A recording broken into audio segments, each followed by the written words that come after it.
Okay, once again, I have no idea how to get skills. I really don't remember how to get skills. Not that it matters, but still. Is it 16? I want to see if it's exactly 16. Oh, it's 17. Okay, so it doesn't. The number of things is not preset. Got it. Last trial. All rise.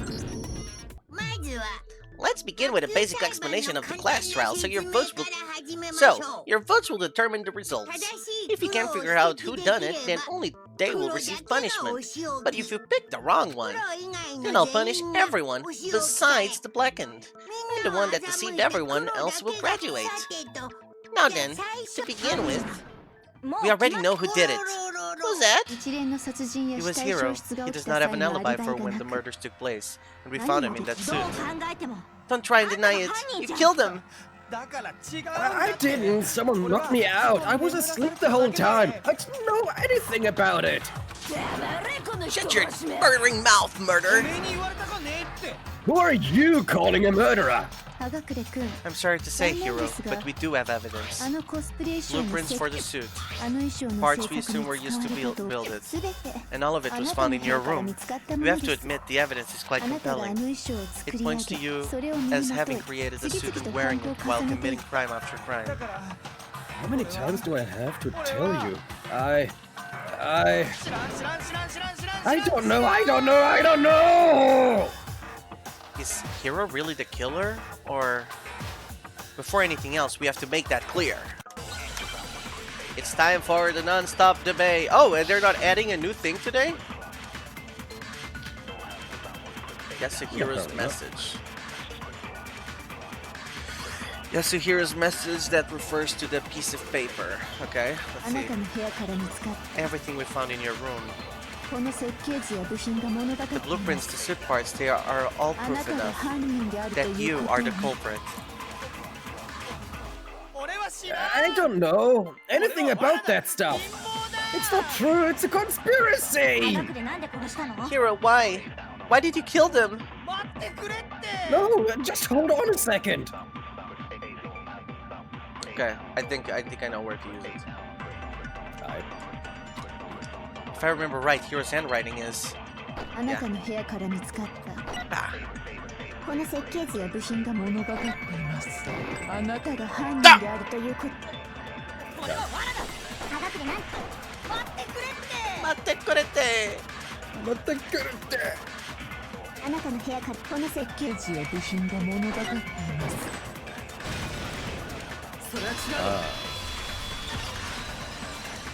Because he couldn't have been in his room at that time because of the message.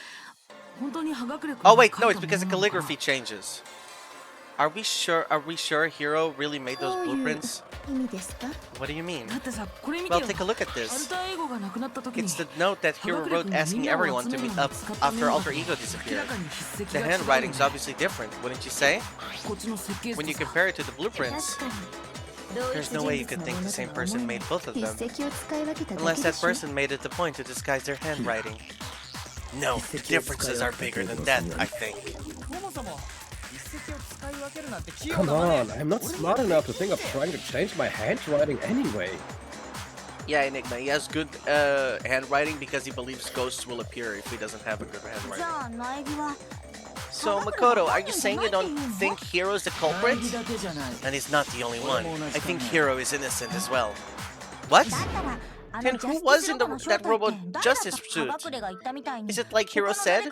Was there really someone running around in a second suit? The suspicious individual hidden within the suit. Go ahead, Makoto. Tell them who it was. And of course, he passes it off to me. So, who was in the Robo Justice suit? The suspicious individual in question. The Illuminati. The one that must have been in the suit. Hiro. Other than Hiro, I can't think of anyone else it could have been. Obviously, he was the one in that particular suit, and we never found any kind of second suit. Then there can be no doubt Hiro is the prime suspect. That doesn't make any sense. You just said Hiro didn't do it. It makes perfect sense. Hiro was the suspicious individual in the suit, but he's not the culprit. So what you're saying is... That's right. The culprit in this case has nothing to do with being in the Robo Justice suit. What? Now that's a bold assumption! And what reason do you have to make such a statement? You do have a reason, yes? Of course, but before we get to that, there's something else we need to clarify first. So let's get that out of the way. Hey, stop trying to boss us around. All things have a proper order. So what is it? What needs to be clarified? You must clarify the method of transportation for Taka's lifeless body. It would seem that his corpse was moved using certain particular items. Makoto, can you tell us what they were? The thing that were used to move Taka's body, they must have been... the dolly. No wait, the Tharp.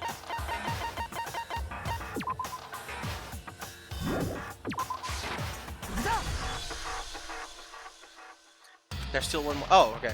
The thing that were used to move Taka's body. Ah! Drift. They were a dolly and a Tharp, right? What's with the attitude? So, let's see if I can explain. Taka's body disappeared from the equipment room and then we rediscovered it in the repository. And when we found it for the second time, it was wrapped in a blue Tharp, right? It was the same Tharp that up until then was stored in the equipment room. So the killer must have seen it there and decided to use it when they moved Taka's body. That way, they wouldn't leave any bloodstains while they were moving it. Oh, good idea. Cheers.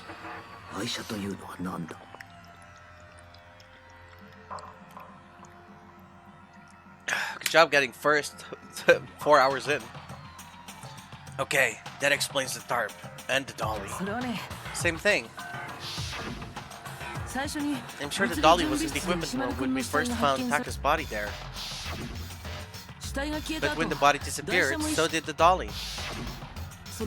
Later, when Taka's body reappeared in the repository,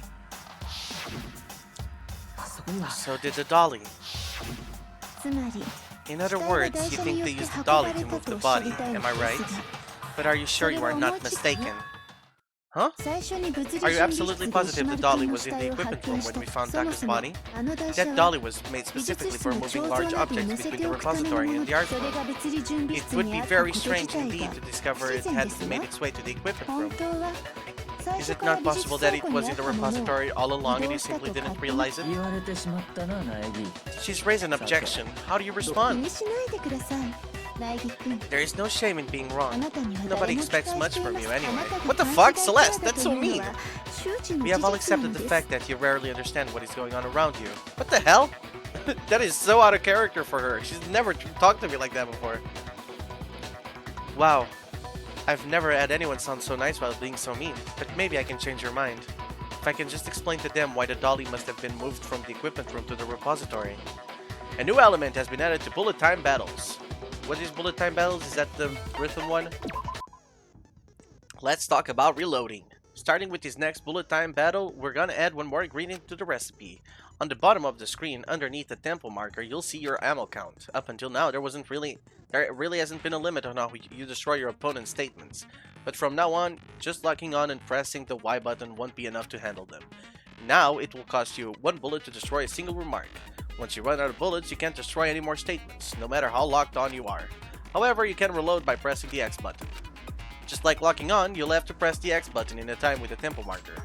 Basically, just remember that the X button now has a functionality along with the A and Y buttons. You will automatically reload at the start of fever time and your ammo will not decrease. Okay, oh, but if your action difficulty is set to gentle, you won't have to reload at all. In which case you can ignore everything I just said. Well then, good luck and have fun. The moment of truth. This is very early on to get a tempo game.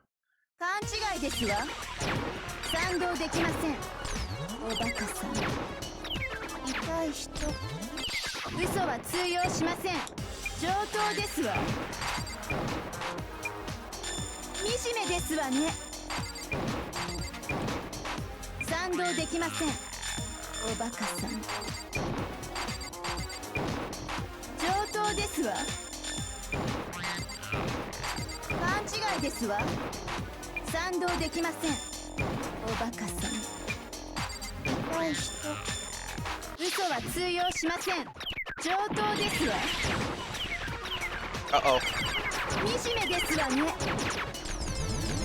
I don't know what the tempo is anymore.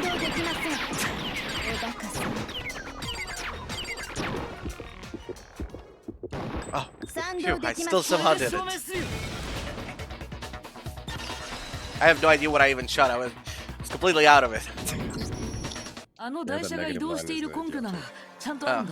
If you're asking for proof that the dolly moved, I have it right here. When I found the dolly in the repository, one of the wheels had a blood stain on it.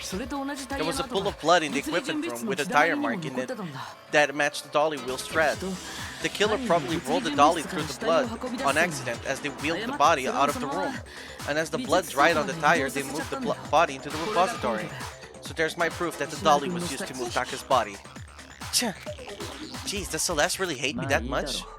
Well, anyway, that was just something we had to get out of the way. Let's get back to the main subject.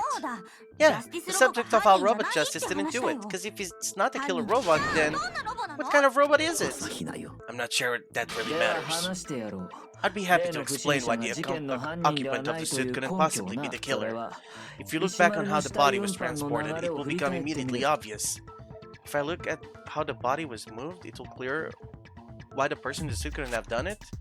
What does that mean by that? Is it the fact that it can't bend over? It can't bend over, yeah. Yeah. Also, I think there would be blood on the suit as well. Probably. As we know, Taka was killed in the equipment room. And from there, the body moved to the repository, correct? Yeah, the culprit wrapped the body in the tarp, then loaded it onto the dolly and built it off, right? Now keep in mind that the dolly doesn't have a handle. Well, yeah, but even without an handle, all you'd have to do is bend over.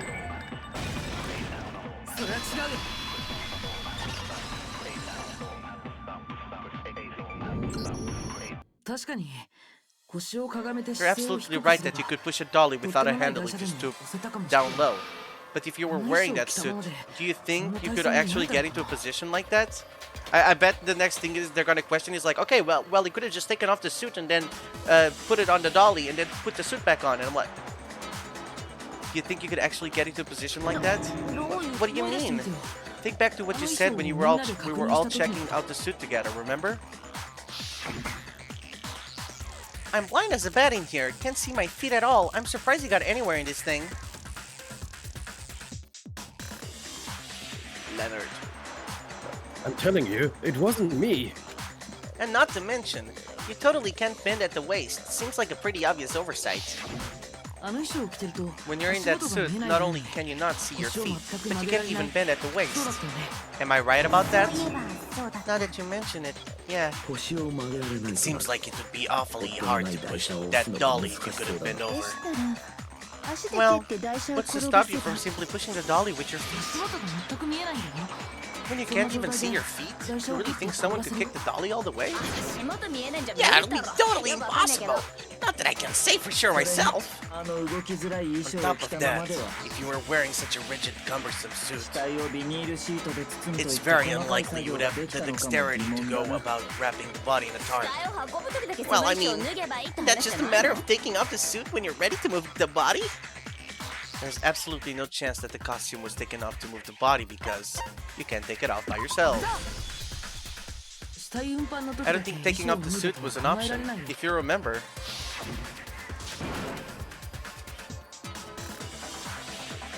I don't know what's up with this thing, but I can't actually get it off. A little help? Why would you make something that you can't take off by yourself? I didn't make the stupid friggin' thing! There's a clasp on the back that's keeping you from getting it off. It looks pretty sturdy. I don't think you can get it off on your own. We don't really have a choice. Let's help him. That's true. It seems impossible to put the suit on or take it off without help. Then you really can't take it off by yourself? Hiro wasn't just making it up? Of course I wasn't making it up! Are you sure? If he could have gotten it off by himself, I don't think he would have let us see him wear it. Showing up in the suit was basically an invitation for everyone to suspect him. Yeah, that's right. So it's really true that Robo Justice couldn't have moved the dolly? To be clear, whoever did move the body, it couldn't have been Hero in a robot suit, correct? No, wait, just a second if you please. Have you forgotten about the picture that I took? You wanna voice Sakura as well, since Santi's not here and you already down another character? Alright. You all got a good look at it, did you not? The image of Ifumi being dragged away by Robo Justice. If whoever was in that suit is not the culprit, how do you explain that? Besides, do you remember what the now deceased Ifumi said? How did you get hurt? That guy hit... Oh, right. That guy hit me. What guy? Robo Justice. That's what I decided to call him just now. So long as those facts exist, the proper conclusion is beyond a question. The individual inside the suit and the culprit are one and the same. He was Hero without a doubt. Yeah, that's gotta be right. Hold on a second. It's still far too early to reach that conclusion. Besides, there's no hurry to decide who did it. Before we rush to a verdict, shouldn't we explore every single possibility? Instead of seizing on one viewpoint, the truth is uncovered by analyzing things from every angle. Correct, but where do we go from here? Giving her the extra Yeah, that's true. Let's review the series of unfortunate events from the beginning. Maybe we'll uncover something new. What a pain in the ass! I don't disagree. Our lives are on the line. If this is what it takes, we have to do it. Plus, maybe we'll get to find out where the heck Kyoko was when everything went down. Alright then, let's take another look back at what happened. I suppose we can start with this morning. Oh my god, Sakura's gotta explain the whole thing again. Wait, hold on, Len. Sure. For some reason, your voice is super low when you read as Sakura. Let me increase your Discord volume a bit. Okay. Wait, is your mic still away from your mouth because you were eating? No. Okay, just making sure. My microphone is right in front of my face. Alright, speak it. Hello, hello, hello. How do I sound? Terrible. Let's go. Great that it's terrible. 4 of us gathered together in the dining hall. Makoto, Hina, Kyoko, and myself. We waited there for quite a while, but nobody else showed up, so we went to look for everyone. That was around 8 AM. Oh wait. As soon as we split up, Kyoko went missing. Soon after that, Hina found Celeste in the rec room, and quickly came to get Makoto and me. Wait, hold on. Just give me a second again. The dinner, I mean lunch, or the snack that I had.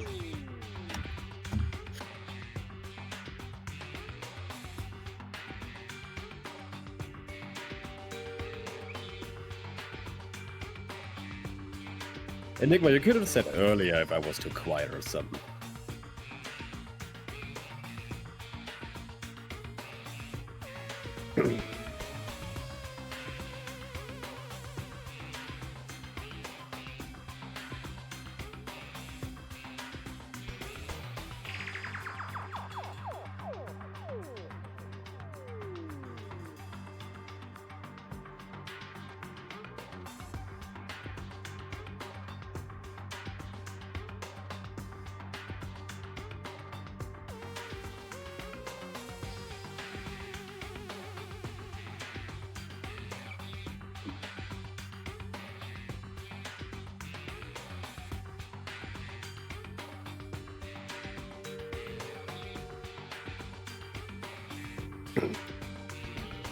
Just when you were reading him, you were good before Nods. Sakura, by the way, is a woman. And no, I'm not joking. Dear chat, Sakura, the very manly thing in front of you that could probably rip you apart like paper, that is indeed a woman. I'm back.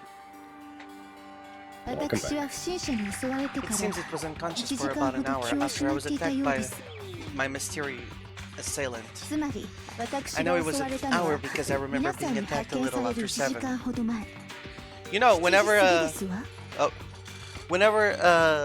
do Danganronpa 2, like whenever that does happen, we could pre-plan this a little bit better and get like people, more characters and stuff. And yeah, sure, I'd be up for that, definitely. And like, instead of it being an everyday stream, we can do it like on weekends. And but we'll see. Yeah. We'll finish this game now. We'll talk about it whenever Danganronpa 2 comes up again. Or like when you get like a different stream schedule and stream more at evening or something. Yeah. We can get a different. Yeah, exactly. We can stream at nights as well, and do it just like. I guess it would take a little longer, but we could just do segments instead of like full chapters. Yeah, I mean, I will try to get my entire next week off anyway, but after that I'll be back to work, sadly. Okay, I'm not gonna play Danganronpa 2 next week though, so. Nah. Yeah, next I'm gonna play Amnesia again, so. No, there's no voicing for me. Time to just watch. Anyways. That was when we saw Celeste's picture and discovered that her assailant had been wearing a strange costume. As it turns out, it was Robo Justice. It also soon became clear that this same Robo Justice had abducted Hifumi. We were soon joined in our search by Byakuya and Toko, and then went on to find Hifumi in the library. He was injured, so we took him to the nurse's office and resumed our search for the suspect. But not long after leaving the nurse's office...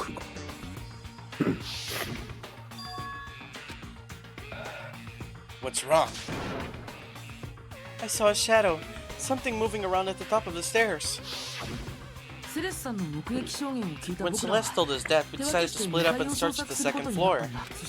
And soon after that, I saw someone moving around on the third floor, and I did yell out to everyone as soon as I did. Celeste, what's wrong? That was a rather intense scream for someone like you. I saw him, the strange costumed man. He ran off as soon as I screamed. He was blocking the stairs, so he headed further down into the hallway and disappeared. And then... This is you. Oh yeah! Huh? What was that? That came from downstairs. It must have been... Hifumi! He's in the nurse's office. This is bad. Come on, we have to go back. At that point, we decided to divide up into 2 groups again. Celeste, Hina, and I went back to the nurse's office, while Sakura, Byakuya, and Toko chased after the suspect. When we got back to the nurse's office, we found Hifumi dead, and that's when we heard the body discovery announcement. I left Celeste and Hina there and headed back to the 3rd floor to let the others know what had happened.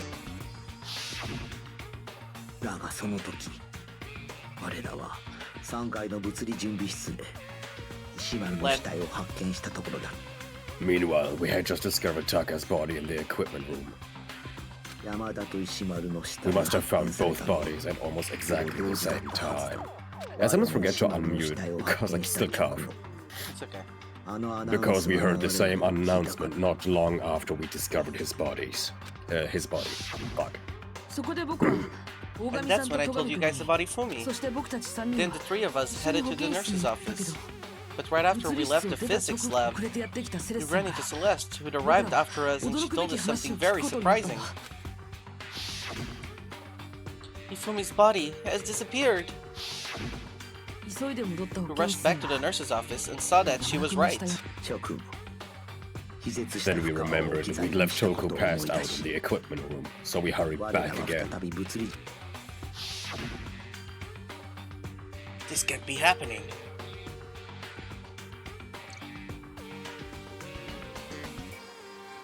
Are we hallucinating all this or something? 今度は But when we got there, we discovered that Naotaka's body had also gone missing. 我らはすぐに Next thing we knew, we were searching the school for 2 missing dead bodies. そしてしばらくすると And after some time, So less important is that she'd found the bodies, and we all headed to the repository, which is where we discovered the corpses. I think that about covers it.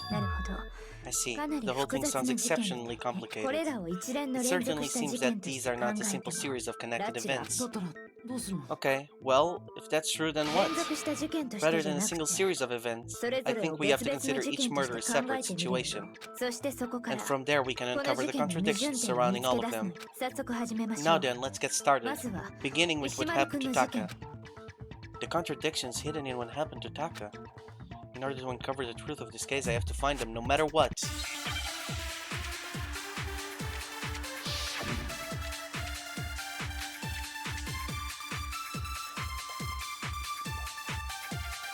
That doesn't really seem like it will help us. So probably absorb time.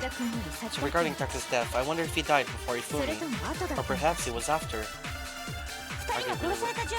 We already know what order they were killed. Taka came last. なぜそう思うんだ what makes you think they did it? Because of the numbering of the Justice Hammers. It's true that Ifumi was killed with Justice Hammer 3, while Taka's death came from a swing of Justice Hammer 4. See, so it's obvious Taka's came after. The Justice Hammers were numbered, but were they really used in that order? Oh, okay, I know. I absorb.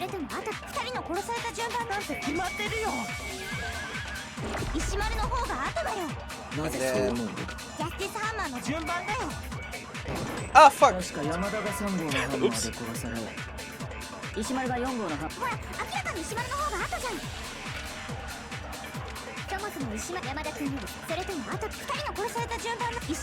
No! Oh my god.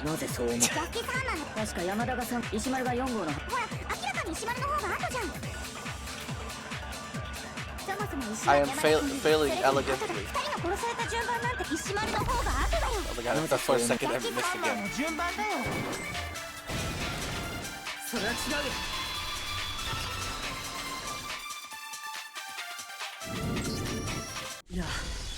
Hold on. There's no reason to assume that the hammers were used in the same order as their numbers.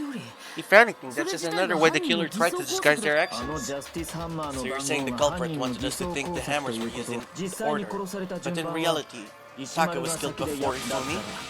Okay then, let's see the proof. Evidence that proves Taka was killed before Ifumi. There's something that relates to what time he must have died. The notes? The wristwatch? Okay, it's a hangman, so it's gotta be like watch. Okay, wristwatch. Yeah, it's wristwatch.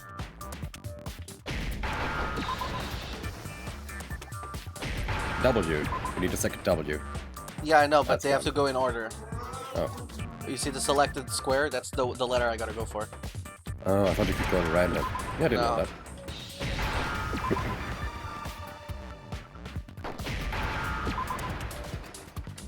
And I have to be careful not to shoot the wrong letters.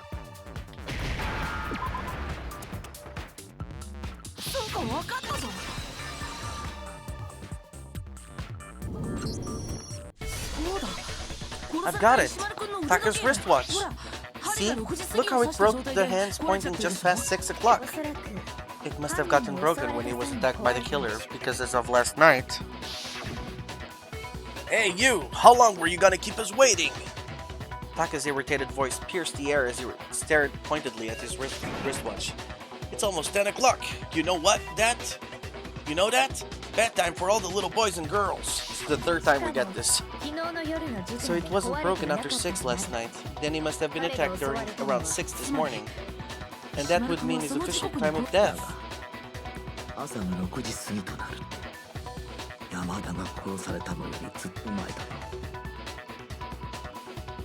Len. Yeah, sorry, just saying someone texted me. But if that's true, then he was killed well before Hifumi. And before Celeste was attacked this morning, which happened around 7. That's right. Taka was killed before any of the other incidents took place. That simple fact slipped past all of us. We made the wrong assumption about the order of the events, all because of those justice hammers.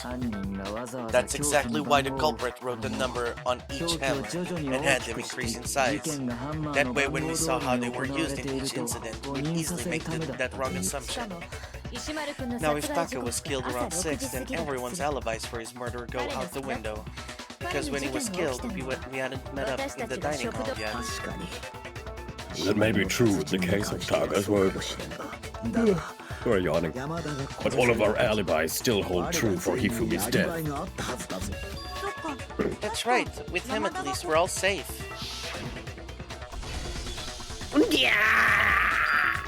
Huh? We literally just had this. Come on. When we heard Hifumi screaming, we were all together except for Hiro and Kyoko. Then we all ran down to the nurse's office, and that's where we found his body. It's totally true. We're all in the clear. Oh, I know. They must have recorded him screaming on a tape or something, then played it later on. That's true. Where's the tape? I don't know. Don't just go making stuff up.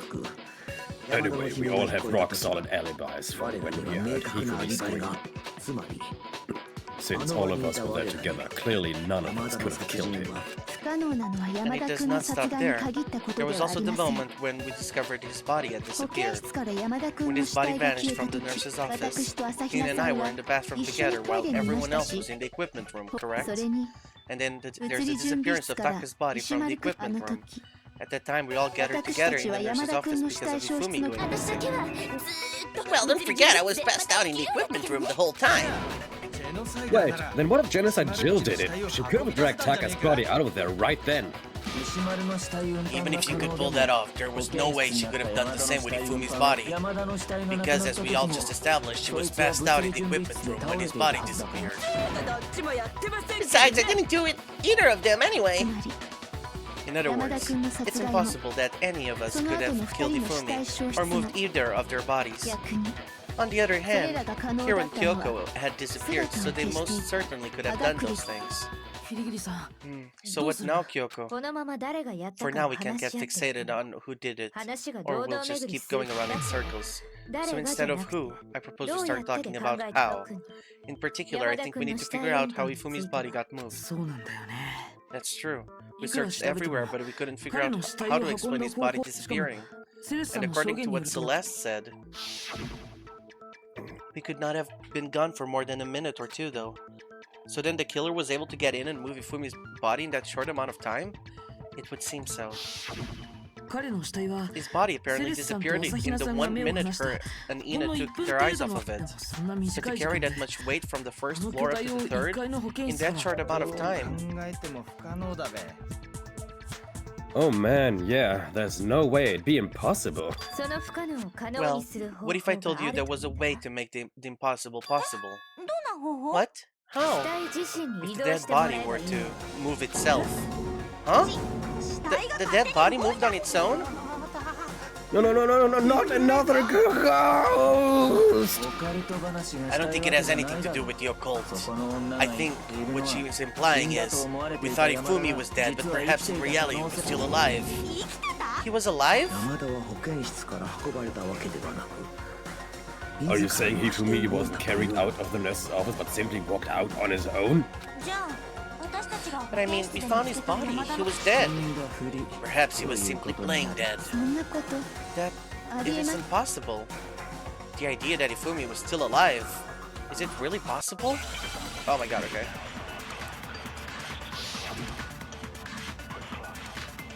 Broken wristwatch. Okay, I've obviously got to absorb something here. Are you saying that when we first found Hifumi in the nurse's office, there's a chance he was actually still alive? No, it is impossible. Hifumi was dead without a doubt. And you know that how? Surely you heard the body discovery announcement along with the rest of us. Fumi's dead body had been found. So that is why the announcement was made. Are we really so sure about that? Maybe the announcement was intended to signal someone else's discovery.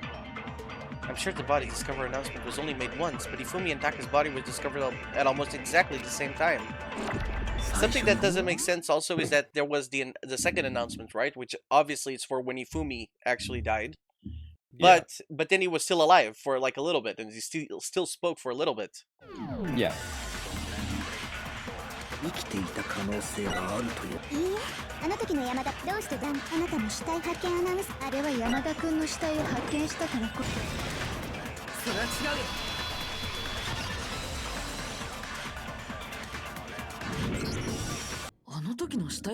the body discovery announcement that was made really intended for Ifumi? Of course it was. The announcement played right after we discovered his body. Maybe, but that was also the same time that Taka's body was found. That's right. It wasn't long after finding his body that we heard the announcement.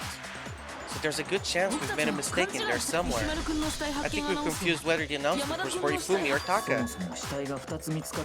First of all, if two bodies have been found, there really should have been two announcements.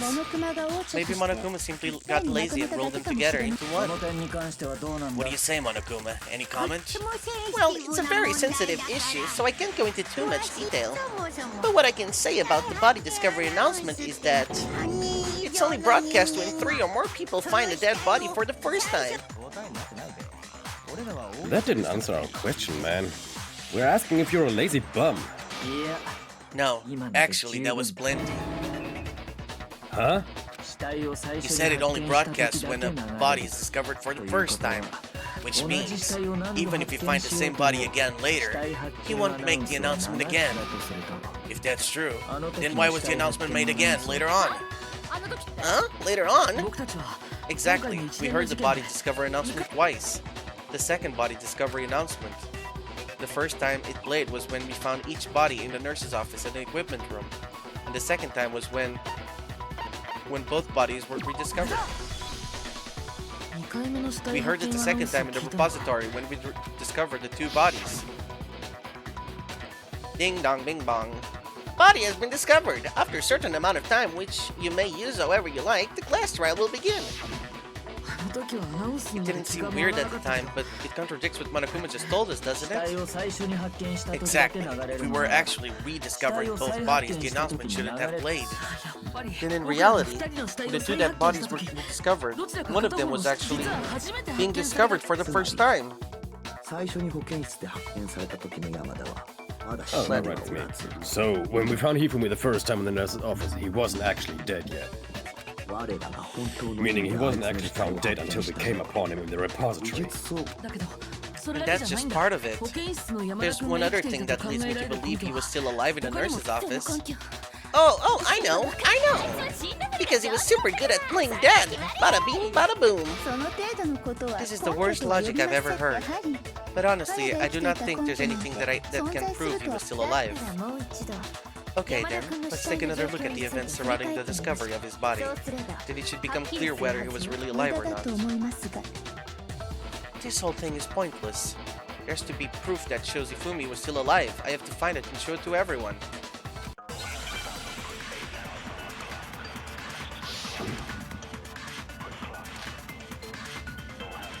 Oh, okay. Yeah, I think this could be used.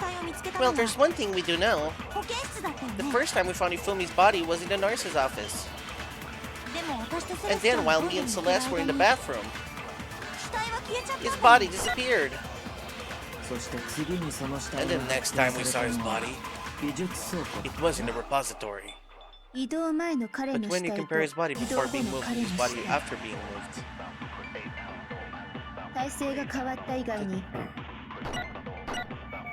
more than the change in how it was positioned, there was no noticeable difference.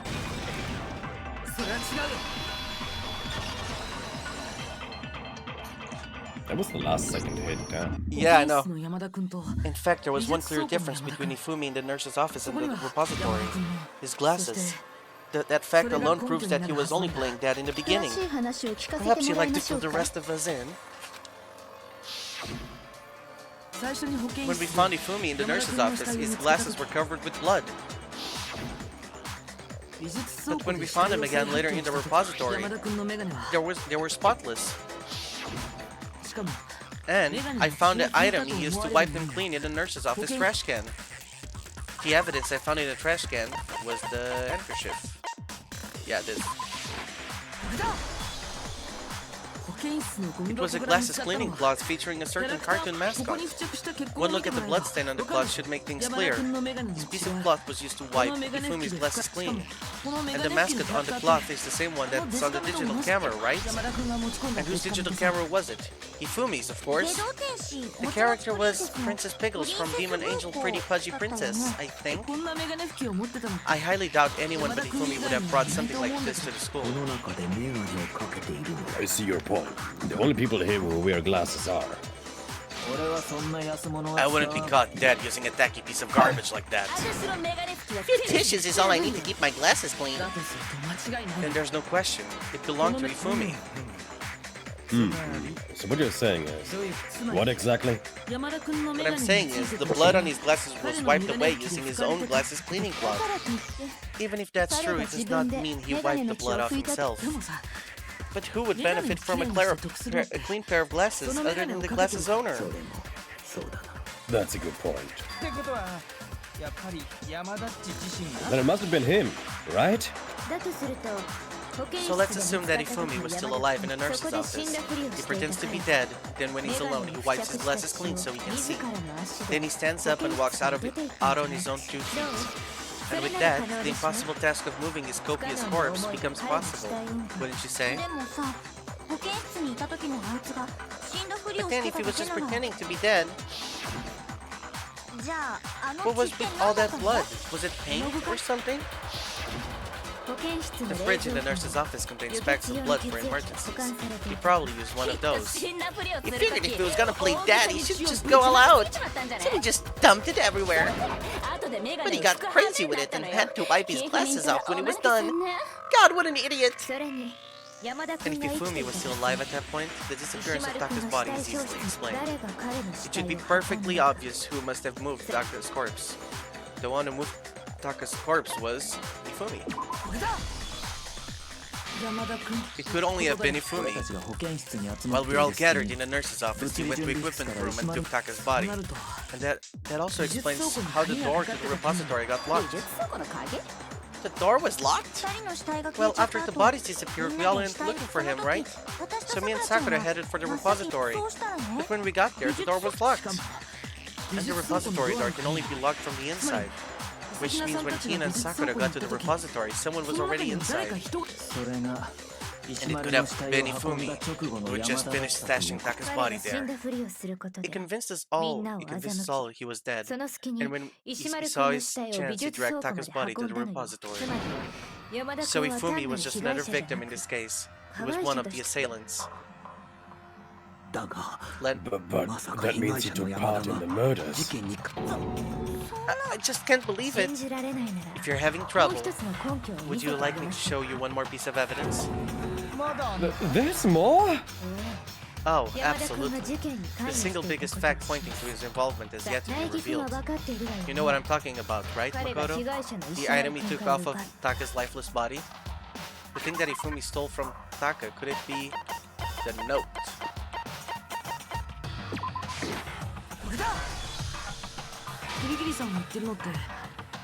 You're talking about the note Ifumi had hidden away, aren't you? A hidden note? That's right, we found it stuffed in his pants. What? In his pants? Yes, his pants. Okay, well, forget about the pants for now. Take a look at what the note says. I found a hole maybe we can use to escape. Monokuma can't find out, so don't tell anyone else for now. Let's meet in the equipment room at 6 AM.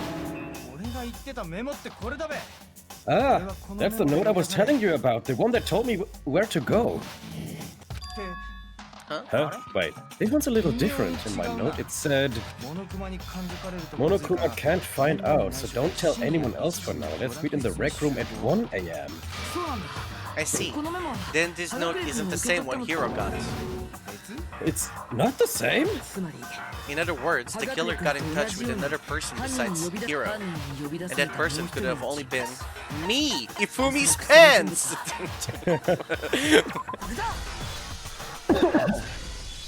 That's right, Taka. The killer used his note to draw out Taka and murder him. Hello, over here! Objection, objection! I don't really understand what's going on, but Ifumi had that letter, right? So whoever wrote it, he wasn't drawing out TikTok, they were drawing out Huffy. Just to be clear, TikTok is Taka and Huffy is Ifumi, right? Yes, why must you ruin it every time? Man, Genocide Jack is seriously scary, but still, I can't let her get to me. Oh, here we go. Whatever was, Make your argument. Broken wristwatch, Ifumi's glasses, cleaning cloth. Okay. Is it broken wristwatch? You call him TikTok? Who the person was intended for must have been Huffy. But rather, what the note said. What time did it set to meet? 6 a.m. 6 a.m., I believe.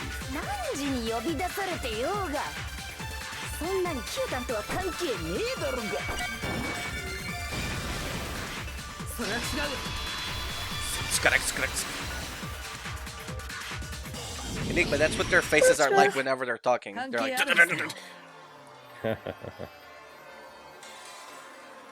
No, there absolutely is a connection. What the hell are you talking about? The note said to meet at 6 a.m., which is the same time Taka was murdered.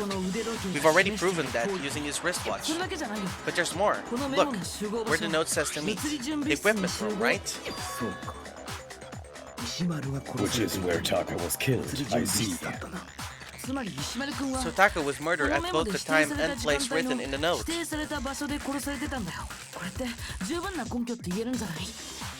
I think that should be plenty to show that this note was definitely meant for Taka. Well, when you put it like that, no further objections. Then someone used that note to trick Taka, just the same as me. The culprit really is a cold-blooded monster, telling people they found a way out. But if they gave the note to Taka, what was Ifumi doing with it? Stuffed down his pants, no less. Most likely Ifumi stole it off Taka's corpse after he died. Huh? He stole it? Where's your proof? Go ahead, show us. Okay, it's gotta be like the other little piece of paper.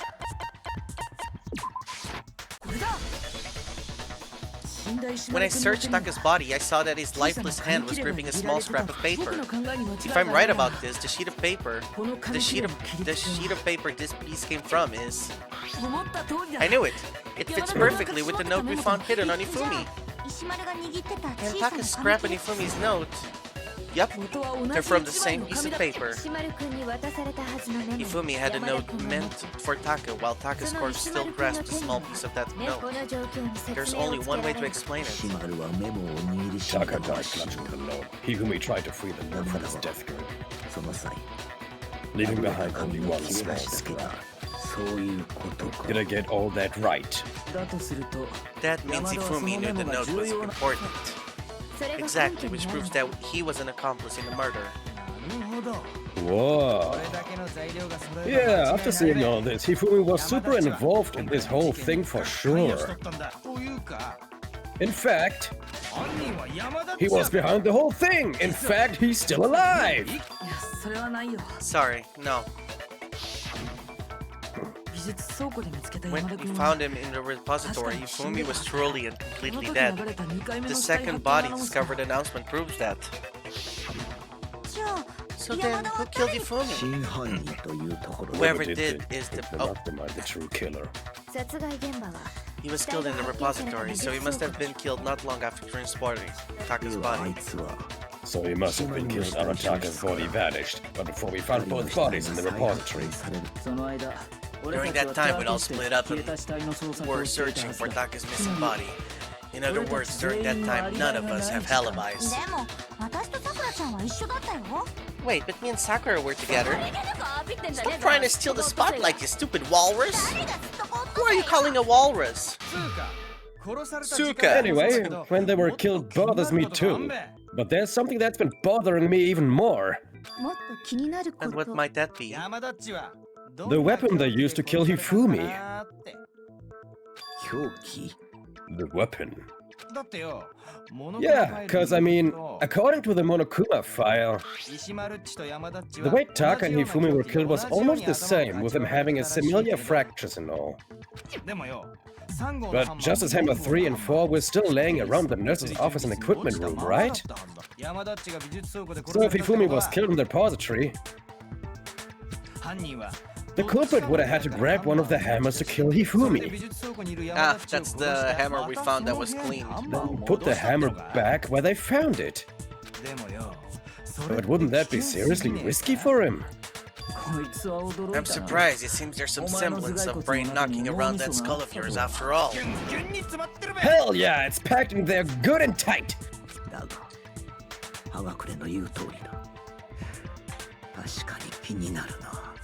It's still you. Oh yeah, right. He's right, though I don't understand it either. Hero, the Monokuma file makes it clear that they were killed using similar instruments. But if the hammers were already laying around those other rooms... So the question is, how could the culprit have gotten their hands on either of the hammers? Personally, I haven't a clue. So which hammer was used to attack Celeste? Number 1 or number 2? Those were accounted for in other rooms too, and I don't think either one is big enough to kill someone. Is it not possible they used a different weapon? I don't think it is possible. They were both killed with the same kind of thing, right? So then what was used to kill Hifumi? The weapon that was actually used to kill Hifumi. The whole picture surrounding this case won't become clear until we figure that out. Somehow I have to find the truth. It's gonna be the clean hammer. The spotless hammer, sure. What was used to kill Hifumi? Justice Hammer 3, maybe Justice Hammer 4. Just gotta say Justice Hammer numbers. Well, whatever it was, there's one thing we have to figure out. How was the culprit able to move around so freely with the weapon? How did nobody witness them carrying it? Sounds like Justice Hammer 5 is about to make an appearance. Check out murdergear.com Hammer Time for more information. Well, one thing seems pretty clear. The murder weapon had to be one of the Justice Hammers. Oh, not that? Really? And that's about it. No, okay, I just misaimed.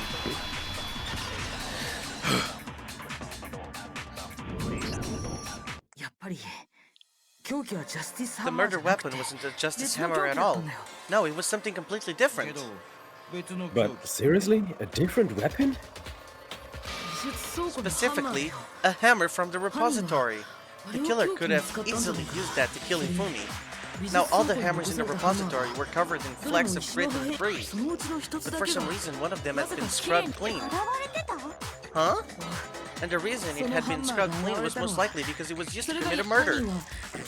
If the hammer got covered in Ifumi's blood, of course they would have to clean it off. I would also like to point out that the repository has all kinds of hammers. Big ones, small ones, and even some flat mallet-like ones. I think whoever made the Justice Hammers used those as a basis for their design. That's true. I would explain the Monokuma files more about the wounds being similar. So Hifumi moved Taka's body to the repository where someone then used the hammer to kill him. And whoever did that is the true killer, the one Hifumi was working with and the one who betrayed him. Hold on a moment. I think it's strange to assume someone was working together with him. The way the graduation rules work, there's no benefit for helping someone else carry out a murder. So the idea that anyone would actually work together like that is simply ludicrous. We talked about this, did we not? We did talk about how there wouldn't be any reason for anyone to work together. At least that's what we thought at first, but... Oh, okay, now, and we got more.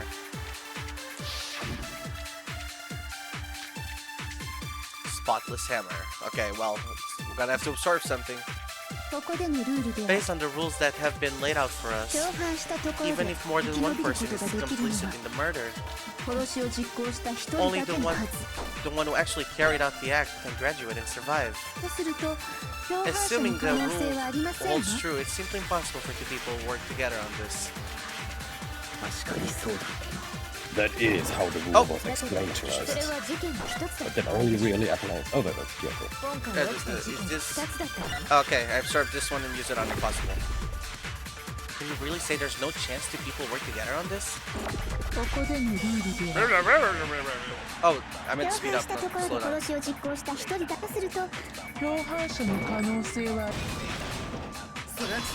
Enigma was right. There is 2 murderers. Since there were 2 murderers, it's at least plausible that more than one person was involved. What do you mean? If there's only been 1 murder, then yes, the idea of an accomplice isn't really worth considering. Naturally, if only 1 person can be saved per murder, an accomplice has no risk versus reward benefit. Risk versus reward benefit? The payoff for working together, the reward that balances out the risk of taking part of the scheme. There's no point in being someone's accomplice if there's no benefit to you. However, if there were some potential mutual reward for the risk, cooperation becomes possible. You're saying that 2 people could act as each other's accomplices to commit 2 separate murders. I think that's what the true killer told Ifumi. They would each have an accomplice for their crime. And based on the case's events, Ifumi would have been the first one to act, murdering Taka. They made him carry out the first 2 murders, so he couldn't back out of helping them later on. So in this case, there wasn't one single person committing multiple murders. Instead, each person killed someone, creating 2 separate incidents. And it only looked like one person because that's how the true killer designed it to look. A single suspicious individual, a similar weapon used in each crime, disappearing bodies. By creating one seamless set of circumstances, they made it look like one person was behind it all. The mastermind picked their target and managed to convince him to go along with their plan. And then to avoid the no accomplices rule, they simply killed their accomplice. Which, if true, means that betraying Ifumi was part of the plan from the very beginning. That's just awful. How could anyone be so cruel? You think so? I can't help but admire its cunning. Still, their choice of accomplice seems odd. The effort made to convince us the 2 murders were the same. That was the main characteristic this time. Kyoko must have noticed that fact from the very beginning, which is why she said not to look at this as a series of connected events, but entirely separate incidents. Kyoko really is amazing, although when you think about it, she's almost too amazing. Like it's almost unnatural how good she is at this. I understand how an accomplice could be involved, but then who was the one pulling Hifumi's strings? That's problem number 1 right now. The true killer manipulated Ifumi to carry out a number of actions, and in the end, murdered him. In the debates up until now, the way the case has unfolded, when you consider all that, there's really one person who seems to fit. So who are we voting? Yeah, chat, who are we voting? I hope you all listened. I mean, I was asking you, but... I know, and I reflected back to chat because I don't have an answer. Really? You didn't see something like strange? I even commented on it. Like in the beginning of the trial. I don't know. Celeste something says, but voting Makoto, he's so sad. Well, I did hint it at the start of the trial. You did say that when she started acting very differently towards us.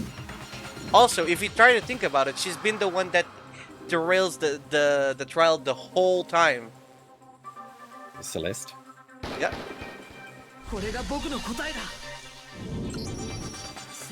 It was Celeste. Ah, so I'm the suspicious individual now, am I? I really do hate this kind of joke. A joke? I wonder. So what you are saying, then, is that I specifically chose to work together with Ifumi. That idea that I would choose to spend any amount of time interacting with him. That I would go within 10 feet of that shit for brains, that lazy, worthless, goddamn idiot? Pardonnez-moi. Just to be clear, there is evidence to support it. Is that so? It is. Throughout the investigation, there was a certain behavior that was common only to the two of you. Considering what we've learned so far, it's only further proof that the two of you were working together. What is it that only Fumi and Celeste had in common? Ugh. Screaming? Screaming? The screaming. Huh. Encountering the suspicious individual. Oh, right! He also did mention the suspicious individual. The behavior they had in common has to do with the suspicious individual in the suit, doesn't it? The only ones who ever actually saw Robo Justice firsthand were Celeste and Ifumi. Shush! The adults are talking now. Sorry. As he said, only Celeste and Ifumi ever laid eyes on the costumed individual. If we accept that Ifumi was one of the culprits, we can't help but suspect suspect what Celeste has said as well. Are you saying everything they told us was a lie? After taking Ifumi to the nurse's office, we'll begin our search for this individual, correct? Not too long after, do you remember what Celeste said? I saw a shadow. Something moving around at the top of the stairs. We headed to the second floor specifically because of what she claimed to have seen. Next, to draw us all from the physics lab up on the third floor. She let out a blood-curdling scream. And then we'd all come to see what was wrong. What was she said? Celeste, what's wrong? That was a rather intense scream for someone like you. I saw him, the strange costumed man. He ran off as soon as I screamed. I was blocking the stairs, so we headed further down into the hallway and disappeared. Well, she'd done her job of getting us up all up onto the physics lab. It was time for her partner to get to work. Oh my god. Huh? What was that? That came from down. I think it's like the sixth time we got this flashback. Yeah. It was to get us to divide into two groups, so that we would discover both bodies at the same time. In fact, Celeste was precisely the one who proposed that we split up. Then why don't we split into two groups? I'll lead the hunting party. That seems much more interesting. Very well, then Makoto and Hina, you come with me to the nurse's office. I'll leave the capture of the suspicious individual to Toko, Byakuya, and Sakura. Well, if Celeste and Ifumi were working together, all those chance events suddenly became connected. And on top of that piercing cry of yours early on. Oh, if you actually listen to it, it does sound very weird. Yeah, very fake. That was to signal Ifumi, wasn't it? It was your way of telling him, we're on the third floor, everything's going according to plan. Why else would you let out a scream that could have carried across the sea? I just realized another strange thing. When we found Ifumi in the nurse's office, who we now know was only pretending to be dead, I certainly was not expecting this. I did not imagine that Ifumi would be murdered. Celeste, you were the first one to say he'd been murdered. We wanted to make sure we wouldn't have any doubt in our minds. I don't believe it. The whole thing was one big act. Hina, you were with Celeste when Ifumi's body disappeared, right? Yeah, I was feeling kinda sick, so Celeste took me to the bathroom. Wait! Then that was... She wasn't worried about you. She just saw a chance to help Ifumi sneak out of the nurse's office. Each piece isn't much by itself, but starting putting them together, the picture gets very ugly indeed. Wouldn't you agree, Celeste? I have no idea what you mean. Don't bother trying to deny it. You made one fatal mistake. Oh, did I? I didn't even catch it myself when you first said it. But, looking back, I can say that one little slip-up was your undoing. What are you talking about? I'm talking about what you said after Ifumi's body disappeared and we returned to the nurse's office. They must really be enjoying this. Enjoying the sight of us standing around frightened and confused. We're all going to die here. We're going to die here just like those guys died. I remember her saying that too, but I don't understand what's so strange about that. How did she know there was two of them already? Yeah. Didn't pay attention, Sakura. Sakura, Toko, and I were the first to discover Taka's body in the equipment room. Then Makoto showed up and told us Ifumi had been killed. So Sakura and I left with Makoto. Yeah, thanks. Once we were in the hall, we ran into Celeste, and the four of us headed to the nurse's office. Now the entire time we were together, none of us said anything about Taka being dead. Think about it. Celeste's comment doesn't make sense. He was completely out of place. Yeah, I see what you're talking about. Although, I don't really get what it means. You hear that, Celeste? Everyone's having trouble understanding. Could you repeat what you said? If you're really not the culprit, you shouldn't have any problem repeating it, right? Byakuya said that Celeste's comment doesn't make sense. But what is he alluding to?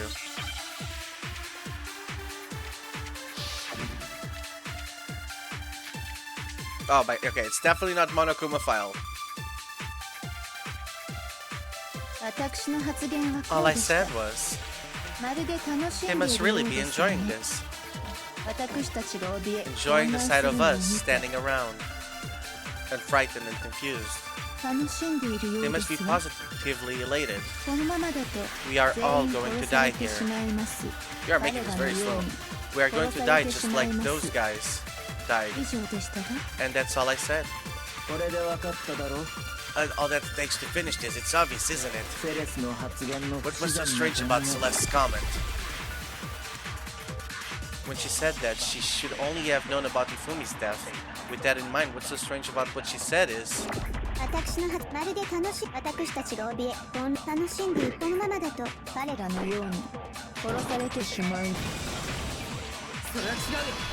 Break!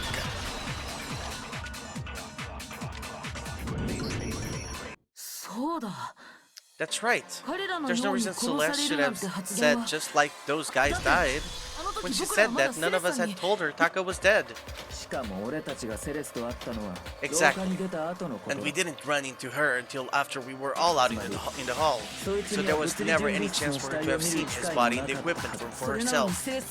So how did you know, Celeste? How did you know more than one person had been killed? And how did you know they were both guys? Because Kyoko had also disappeared, right? So she could have been dead too. Y'all have such vivid imaginations, you know that? Imaginations? You claimed that I was lying when I told you about the suspicious person I saw. Then what about the picture I took? How do you explain this picture of the custom villain dragging Ifumi away? It has to be some kind of setup, right? Celeste put the suit on and then she used the camera's timer to set up the picture. Have you so quickly forgotten? You are the only one who could have possibly fit into that suit. Plus, I happen to know that this particular camera does not have a timer. In other words, it is an unassailable fact that this is a picture of Ifumi being dragged away. If everything I told you was a lie, how can this picture exist? Simple. Are we sure that's really a picture of the suspect dragging Ifumi away? What could you possibly mean by that? Surely there are other explanations. There are other explanations. Huh? There are other explanations than the one you've offered up. No, there is no other explanation. Other explanations? If it wasn't a picture of the suspect dragging Ifumi away, the only other possibility is Ifumi and the suspect are dancing! Ifumi and the suspect had been drinking! Ifumi is dragging the suspect away. It's not a picture of the suspect dragging Ifumi away. I would say it's a picture of Ifumi dragging the suspect away. That's certainly within the realm of possibility. The one being dragged off in that picture isn't Ifumi, but the person in the robot suit. We've simply been led to believe that it's the other way around. And the strange costume might only exist to lead us astray even farther. If you saw someone wearing something like this, like that in this situation, of course you'd notice it was suspicious. That's what happened. You put me to sleep and made me out to be the bad guy in all this.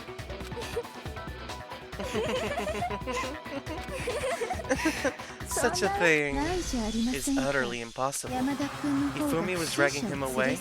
Ridiculous. Is it? I don't think it's ridiculous at all. Then shut your mouth and allow me to educate you. Celeste thinks she can prove that there's no way Ifumi was dragging the suspect away. But is that really possible?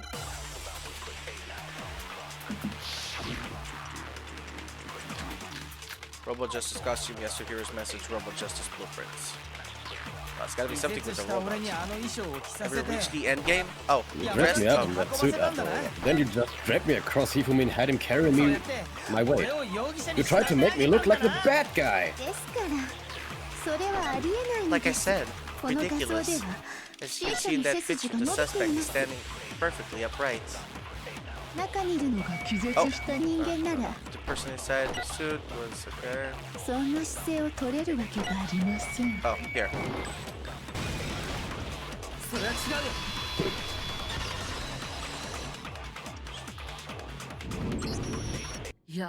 No, even if the person inside the suit were unconscious, they could still stand up like that. Because that Robo Justice suit had a certain characteristic. You totally can't pin at the waist. Seems like a pretty obvious oversight. That's right. They totally made a mistake when they made it, so it couldn't pin at the waist. I'm not so sure that was a mistake. I think the suit was designed from the beginning to be used the way it was. Celeste and Ifumi took the suit they'd specifically designed and stuffed Hiro into it. That's how they were able to fake the whole thing. The point of it all was to make us believe whoever was in the suit was to blame. Well then, I suppose this is checkmate. Checkmate?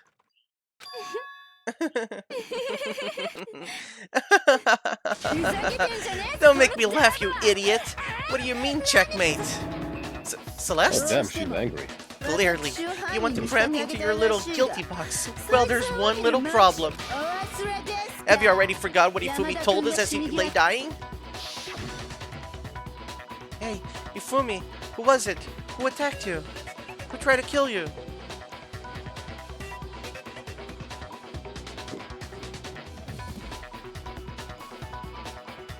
Oh yeah, right, I'm Ifumi. Who killed me? That's right, I remember their name. Yasu. Hiro. When we asked him who had attacked him, his answer was quite clear, was it not? He said, and I quote, Yasuhiro. In other words, Yasuhiro Hagakure! Wait, but my name isn't really Yasuhiro, it's actually Taro! Your confusing statements don't make any sense, you're only making things more complicated. He did say Yasuhiro, but are we sure he was really pointing the finger at Hiro? What the hell are you talking about? I'll burn you alive! Kyoko, what do you mean by that? Think back to how Ifumi used to talk to us. How did he refer to each of us? Said people's last names. That's right, our last names. He called us all by our last names. Exactly. I know I heard him say Mr. Naegi more than once, for example. So if Ifumi did mean to say Hiro's name, he would have said his last name, Hagakure. I'm sure it was just incidental. By chance, he just his first name. Indecent? Don't talk. Random chance? Now isn't that a convenient explanation? No, there's no reason to think he would have said the name of any different than normal. But he must have run out of energy before he could say any more. So Ifumi was trying to tell us the last name of whoever killed him? But the name he said doesn't apply to anyone here. Well, no, hold on. There's one person it could apply to. And that's Celeste. She never actually told us what her real name is. What did you just say? To think you would take your false accusations so far. I don't know whether to laugh or spit. Come on, enough with your idiotic bladder. Yasuhiro is a loser name. Do I look like a loser to you? Well, do I? What? I think I've earned the right to be a little on edge. Okay, then fill us in. What's your real name? Fine. Make sure your ear holes are wide open and listen up. My real name is Celestia Ludenberg. Could you please stop making me repeat myself over and over again? Celeste still won't give up. So then, I have to do something to make her accept it. Oh. I remember what Kyoko told us at the start of the trial, remember? Remember? She told us a specific piece of information that she told us to disregard, but that might come into play later on. The handbook. Oh. The handbook always shows your real name. Oh, there it is. Ifumi was trying to tell us something. He wanted us to know the killer's last name, Yasuhiro. There's one person here who might have that last name.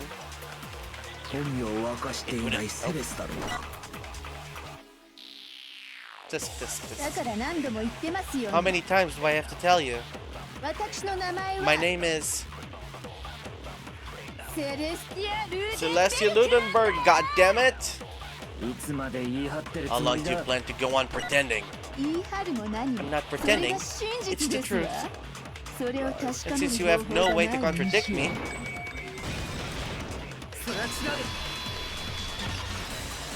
Can we just get to the comic part already? Jesus Christ. That's it. The handbook. What? Anytime you turn your handbook on, it shows the owner's name when it puts up, right? Monokuma told us all about it before. This handbook is absolutely vital to a healthy school life, so don't lose it. When you start it up, it will display your name. Always make sure you have the right one.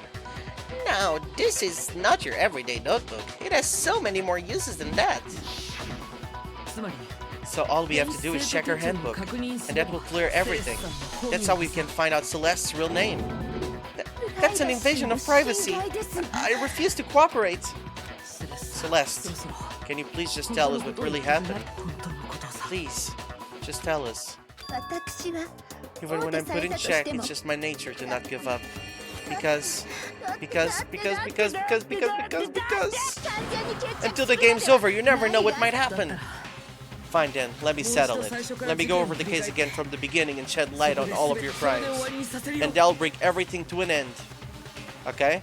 Comic book time? Comic book time! Finally! Oh my god. Okay. What is that face for Ifumi?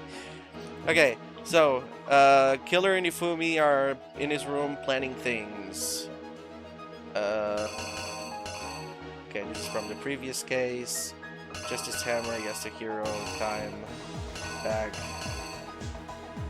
Oh, okay, so they're making a deal. Act 2.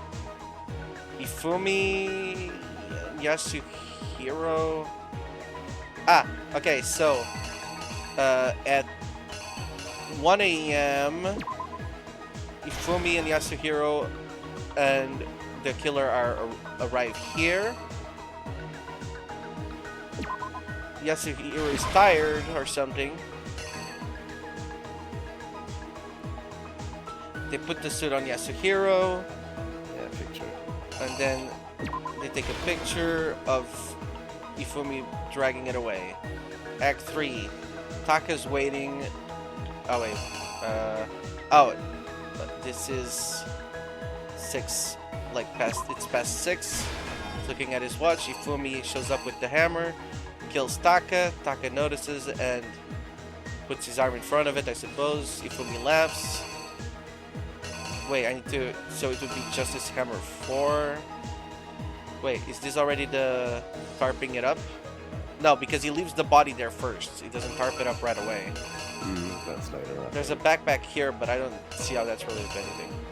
Justice Hammer 2... Justice Hammer 1 was used on Celeste, and Justice Hammer 2 was used on Ifumi, so this would be Justice Hammer 4, yeah. Yeah, uses 4. Which I already placed down, apparently. No, you didn't. You didn't use it, no. Oh, it looked like all covered up. Okay, so yeah, this one goes here. Oh, this one goes here. Act 4. Celeste, Celeste shows us the picture of Ifumi dragging it away. We go to the library. Ifumi is hurt, and that's where we see Justice Hammer 2 on the floor. Yep. Act 5. We take Ifumi to the nurse's office. Then he, like, spills blood everywhere. Okay, and then he leaves to go take care of Taka's body in the tarp. No, that's no. Yeah. I think the body he puts the Justice Hammer 3 next to it.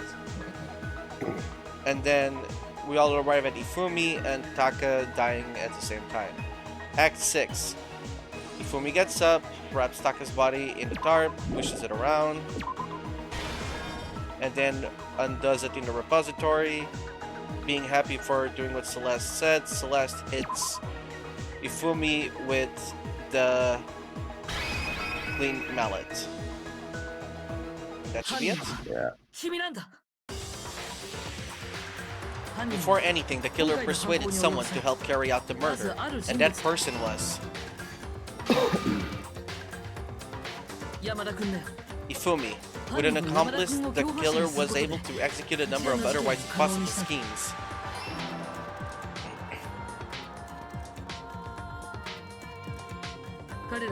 First, they convinced someone to meet them in the rec room last night at 1 in the morning. That someone they met with was Hiro. The murderous duo intended to pass Hiro off as the prime suspects, so when they met up with him, they drugged him, knocked him out, and stuffed him into the Robo Justice suit. Boom, click, click, haha, wah, click. Next, Ifumi positioned himself to make it look like Robo Justice was attacking him, while the killer used a digital camera to take pictures of the assault. They did all this just to create evidence that would put the suspicion on Hiro. When they were done with him, they shoved him, still unconscious, into the pool room locker. And then finally, at 6 AM, they finally moved into the murder phase of their plan. They called Taka to the equipment room.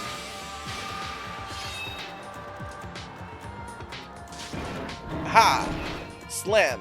And that's where Ifumi killed him, making it the scene of the first murder. The murder weapon was Justice Hammer 4, which was left there in the equipment room. The reason Hammer number 4 was used was to create confusion about the order of the crimes. So next, they falsified 2 more assault incidents. For these attacks, the killer pretended to be the victims to solidify Robo Justice as the suspect. The first fake incident was the attack in the rec room. There, the killers wanted us to see the Justice Hammer 1 and the Robo Justice pictures they had taken. They wanted to make sure we brought the surprise attack story. The second fake incident was the attack in the library. This time, they planted Justice Hammer 2 and an injured Ifumi to sell us that story. With these 2 incidents, the killers were about to create a certain preconception in our minds that the suspect was increasing the size of the hammers and attacking people in order as they did. And we fell right into their trap and started looking for the suspect based on that. But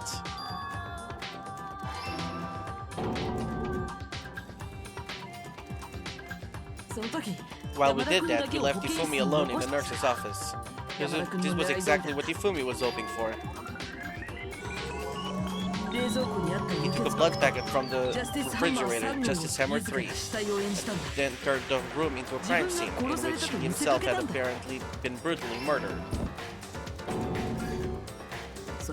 He let out a scream to draw us back, and when we returned, that's what we found. Meanwhile, the other group that had been out searching found Taka's body at the same time. So when we heard the body discovery announcement, we naturally assumed it was for Ifumi. We left the nurse's office and Ifumi once again took advantage of the situation. He simply got up and made his escape.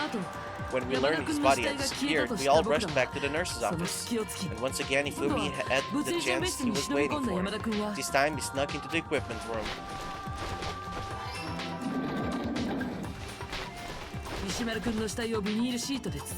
He wrapped Taka's body in a tarp and used the dolly to move it all the way down to the repository. That explains how each of the bodies disappeared. But even Ifumi didn't know that the true killer had in mind for their final act. Ahaha, grong, dung dung dung dung. Their plan all along was to kill Ifumi and get rid of the one person who could betray them. And they did it using an ordinary, everyday hammer from the repository. That should cover everything that happened in this case. And the villain behind it all is...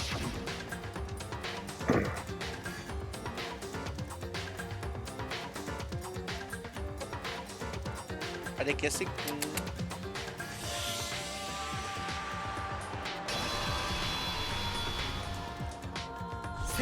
Celeste. Sorry, you lose. Dude, she dead. She gone. I lost? I lost? When was the last time I was forced to utter such words? They hang heavy around my neck. Then you admit it? You're the killer? Listen to you trying to take charge. As if you're my private instructor. I, Celestia Ludenberg. Actually, no. Taeko Yasuhiro is fine. Taeko? So you finally accepted it. I'm the kind of person, once I've lost, I don't like things to drag on. Interesting. Time to vote. Yeah, she cooked, chat. She cooked. She cooked. A very complicated plan. That's what she cooked. Very. Okay, Monokuma, I'm ready to begin. Or no. I suppose this is the end, isn't it? It is indeed the moment we've all been waiting for. Time to vote, okay? Okay. If you'd please locate your lever and cast your vote. When the votes are tallied, who will become the blackened? Will you make the right choice or the dreadfully wrong one? What's it gonna be? What's it gonna be?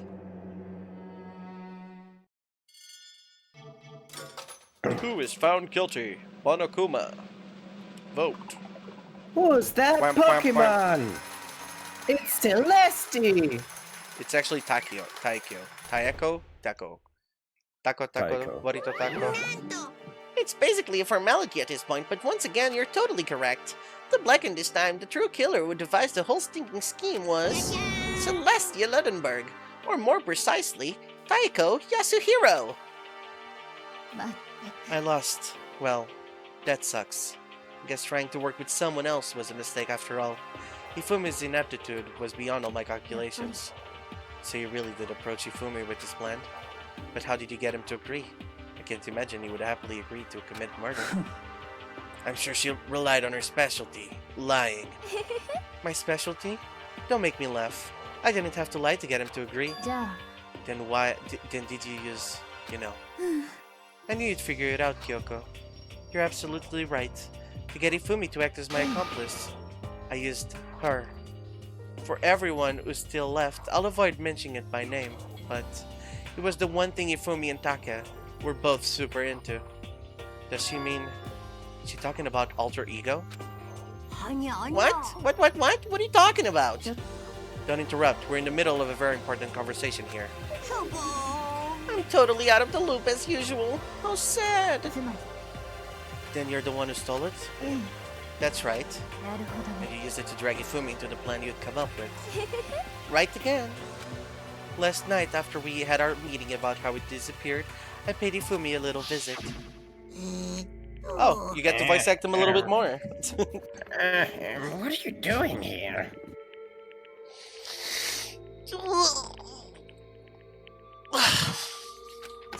You're right. Yeah, I was just stretching. I was hoping I could talk to you, alone. It is about what was stolen. I know who did it. What? Cheers.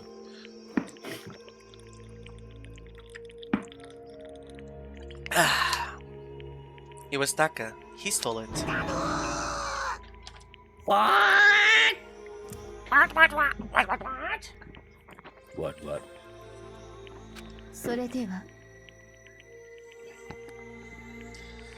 And I have proof. Would you like to see it? As it turned out, I'd found a use for the digital camera. I'd taken you-know-what to Taka's room earlier and took pictures of it there. I deleted the picture as soon as I showed it to Ifumi, of course. So it was him. How did he do it? She was supposed to yell if either of us got close to her. You are correct, which is why Taka forced me to steal it. What? Please forgive me. He threatened me. He did?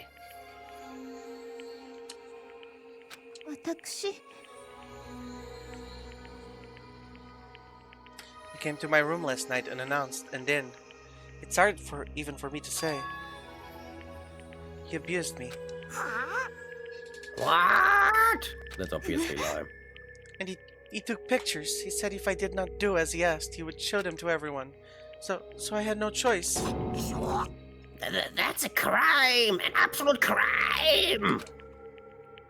I knew he'd gone a little crazy, but I never imagined he would go that far! It was amazing how completely he bought it. I can't express how enjoyable that it was. I'm about to say something I've never said before in my life. I'm going to kill him! I'm going to fucking kill him! Wait, please. If you go now, you'll be playing right into his hands. Huh?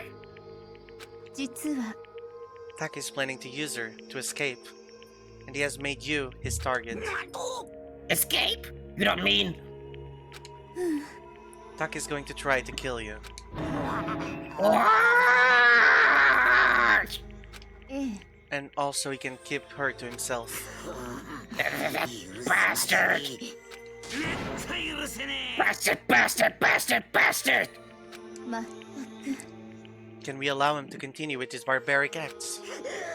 Absolutely not! How could I? She... I have to save her! Then would you like to join with me? It just so happens I have come up with a little plan. Huh? I have devised a way to reclaim what he has stolen and escape this dreadful school. And with that, it is complete. Huh? What are you talking about? Oh, nothing. What? What? What? What was that in the middle? Ifumi agreed without a second thought. The effect that item had on him was remarkable. The power of love, even a love as twisted as that, can still drive people mad, it would seem. You disgust me. I have another question for you. Was that strange costume Ifumi's creation? Yeah, it was a real pain in the butt too. All I asked him to do was make something to hide the face and general body size. I had no idea it'd make something like that. But it's my fault for picking him in the first place. So, why did you two decide to make me the suspect? Because you're stupid. That's it? And in that regard, I made the right choice. I'm so glad your stupidity surpassed my every expectation. Life must have been tough on your parents, though. I feel like I could cry. But when you were explaining your plan to Ifumi, how did you explain the part about him playing dead? What she's asking is, what was Ifumi supposed to do after that? Assuming you had actually let him live. That's simple. After he did his part and pretended to be dead, when someone showed up, I told him to say he'd been seriously wounded. He was on the verge of death, but he just barely held on. And you really believed that? Well, of course. That wasn't all there was to it. As I explained it to Ifumi, the plan was... While you were all questioning him about what had happened to him, I was going to murder someone else. At that point, Ifumi would have had an alibi, so nobody could doubt him. I told him that, and he believed it. It all seems very straightforward. Stereotypical. I just matched the lie to the level of the opponent. In fact, Ifumi ate it up. He believed the lie wholeheartedly, right up until the moment of his death. So you had planned to kill him all along. But of course, there would have been no point through my plan if the one who pretended to be dead did not end up dead himself. How can human life mean so little to you? That's a non-issue. I simply did everything in my power to win. Now you sound like Byakuya. No, he derives his pleasure from the thrill of the hunt. In that aspect, we are nothing alike. Then what made you take things this far? Was it really just for money? Are you talking about the $10 million Monokuma offered us? That is a lot of money, it's true. But that's not all there is to it. From the moment our new life here began, my only thought has been escape. But all along you've been saying how we have to accept living here. Obviously, that was a lie. Yeah? I couldn't take it. I hated it from day one. More than anyone else here. I wanted to get out. Every day was fresh torture. And do you want to know why? Huh? Because I had a dream. And accepting a life here would have meant nothing less than giving up on my dream forever. And there was no way that I could ever do that. In the underground world of gambling, I risked my life to make a metaphorical killing. And it was all for that dream. And what was this dream of yours? To live in an European castle. A castle?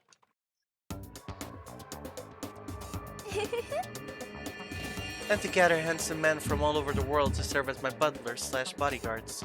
I was going to make them dress up like vampires and satisfy my every need.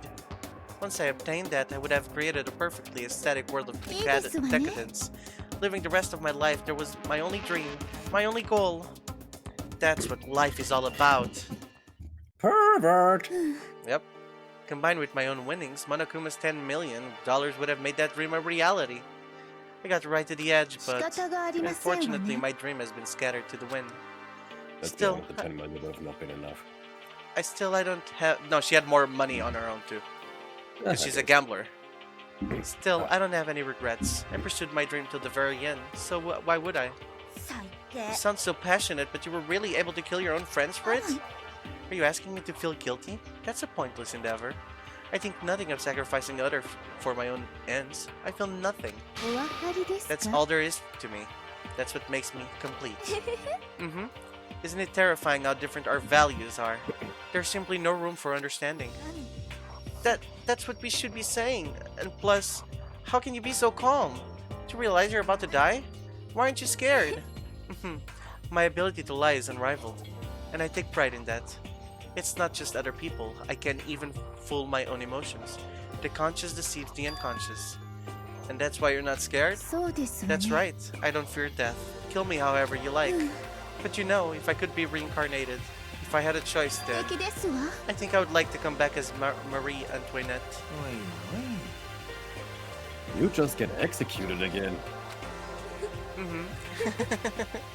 Celeste smiled then, and when she did, it looked to me like a poor effort to force it. She claimed she could fool her own feelings, but that statement itself must have been her final lie. And that weak fake smile is what betrayed her. Okay. So since the execution is about to happen and Enigma AFK'd, I'll also AFK pretty quick and I'll be right back. Alright, see you in a bit. Righto, Chad. What are you thinking of Danganronpa 1 so far?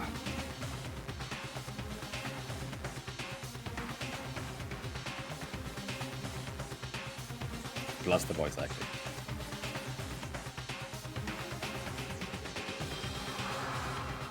Yes, okay. That's a good fucking answer, Sojin. Is Enigma back? Not yet, but Sojin answered. Enigma, are you back? Oh. Okay.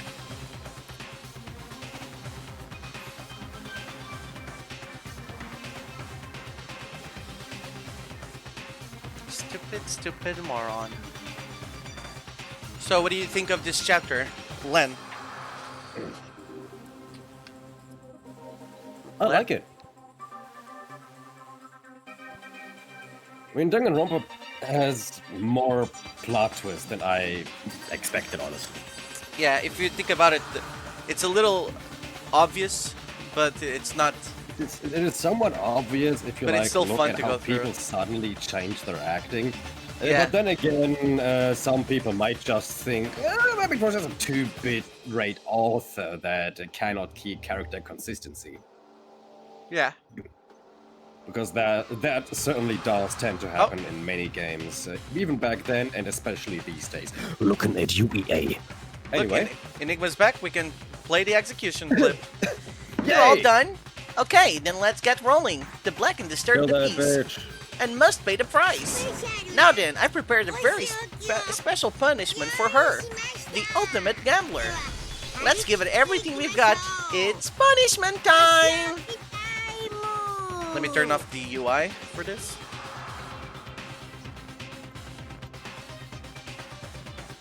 Go ahead. Oh, I guess there's more. I guess I'll let Kyoko hold on to this. This is... Will it really give you hope? The hope you're looking for? I can say I never saw it that way. Which is why. Actually, it's not important. Well then, take care everyone. Yeah, no, there's an anime for the first game, but there's not an anime for the second game, which you need to play to understand the third anime. Which, there's no real third anime. It goes Danganronpa 1, and then the anime goes Danganronpa 3. Because they go, first it's this game, then it's Danganronpa 2, then it's Ultra Despair Girls, which is the, like, 2.5 game, you could say. And then it's Danganronpa 3, the anime. But the thing is, they divided Danganronpa 3 into Future Arc and Despair Arc, I think that's what they're called. And the way you have to watch it is that you watch episode 1 of Future Arc, then you watch episode 1 of Despair Arc, then you watch episode 2 of Future Arc, then you watch episode 2 of Despair Arc. It's a little confusing, but yeah. Anyways, well then, take care everyone. Perhaps we'll meet again in another life.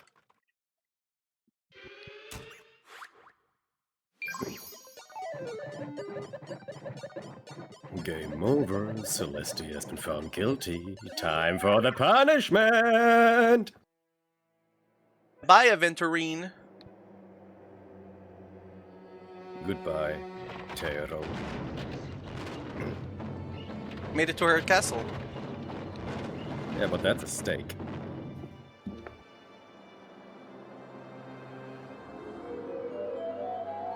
Bring out the Versailles witch.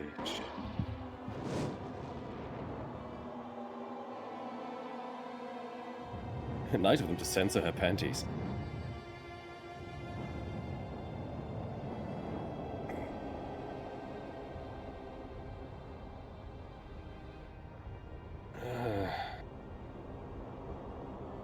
Burning is one of the worst ways to go, by the way. Unless you're an imp. No, even then. You mostly suffer from the heat. Imps are proof of fire. Wait, what? The thing about burning to death is, first your body heats up, you get the burn mark, you suffer greatly, but... Oh wait, don't worry, there's the fireman! Through asphyxiation action. Because all the oxygen is wait a minute. away. She's not dying from fire, she's dying from car crash.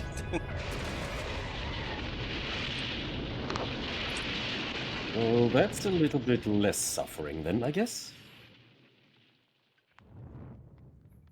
Oh, there you go. They cleared the fire. Good thing. Good job. Yeah. How disturbing would it have been here if her legs were like still tied up to the pole or something?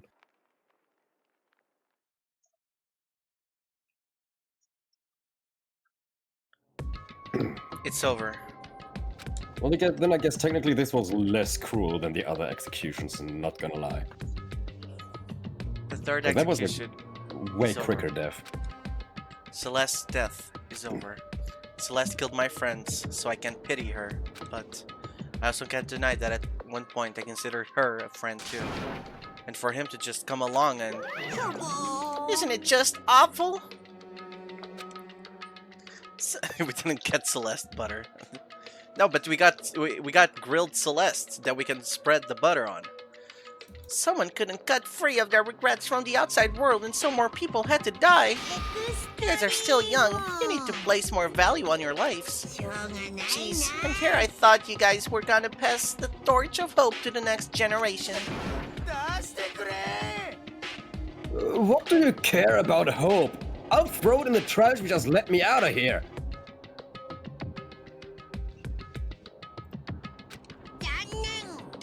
You're all the embodiment of hope, whether you like it or not. And it's my destiny to knock you down one by one. It's sad, yes it is, but that reality just can't be avoided.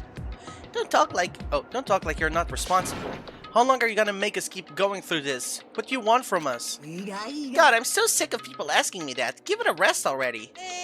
So, anyway, Kyoko, did I see you get some kind of key-type object from Celeste? So, what's the deal with that? Huh? What's the matter?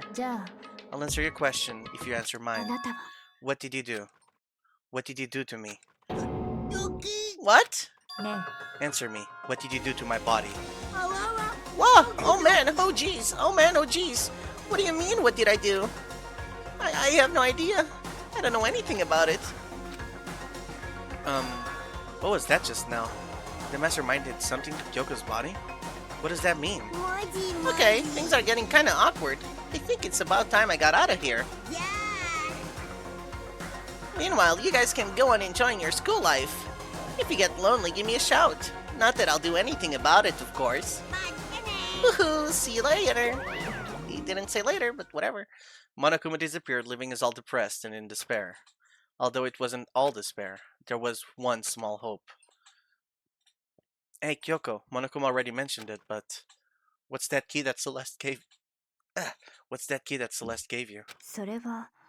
Most likely, it's the key to one of the dressing room lockers. What? Then that means Celeste probably hid it in there. I suppose sometimes it's easiest to miss what's right beneath your nose. Well then, we'd better go check. Good idea. And that's last 3 voices to do. We left the courtroom and rushed to the dressing room. At least I didn't lose another voice, like fuck. As we approached the dressing room, Kyoko looked back at us and said, I'm going on alone from here. Everyone else head to the dining hall. I'll check with you later. Why exactly are you going alone? Do you even have to ask? As she spoke, she glanced quickly at the surveillance camera. That's not what I mean. Why you? There's still the risk of a spy, you know. Then I'll go too. You? Please, let me go. Standing here arguing is just going to draw more attention to us. Do whatever you want. Thank you, Byakuya. Then it's up to you now. Hi, ATK! I'm gonna go to the dining hall, okay? Hey, yo, ATK, how you doing, man? Huh? So Makoto and Kyoko are gonna go together? Does that mean what I think it means? Good luck, Makoto. Girls like her are total pushovers when you show a little backbone. I tried to forget what Hina said. Everyone headed to the dining hall, leaving me and Kyoko there alone. That's not how you spell my name. Well, shall we? Yeah. I think I did came up with our own names incorrectly on purpose. We need to get that locker. Kyoko took the key Celeste had given her and locked the locker. And as the locker swung open, we saw...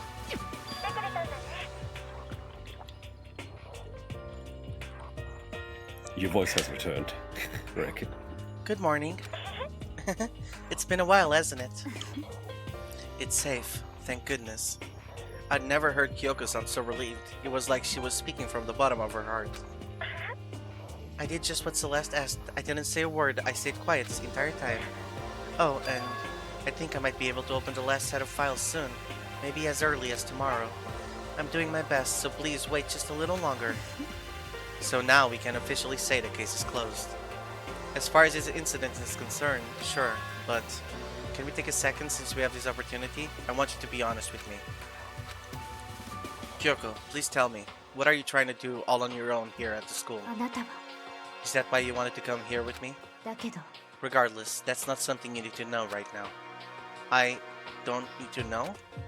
That just makes me even more worried. Worried? Like what happened during the investigation this time. You disappeared, and we didn't see you again. Without warning, without explanation. When you do that, it's only natural that they think I'm the mastermind spy, right? And you too. No! I believe you. You believe in me? Isn't it obvious? People believe in their friends, right? That's why I want you to tell me. And I want you to believe in me too. Because we're friends. I understand. So. Then maybe I can believe in you. Just a little bit more. Then... Fine. I'll tell you. I'll tell you why I've been disappearing and where I've been going. You see... What I heard from Kyoko then was... Well, frankly, it kind of blew my mind. Right after I told Kyoko I believe in her, she told me a story that was... Well, almost unbelievable. I decided I had to confirm what she had told me with my own eyes. So I waited for nighttime to come. And when it did, I went into action. The boys' bathroom on the second floor doesn't have a surveillance camera or monitor in it. And in the storage closet there, way in the back. She said it was way in the back of the boys' bathroom storage closet, but could Kyoko be right about this?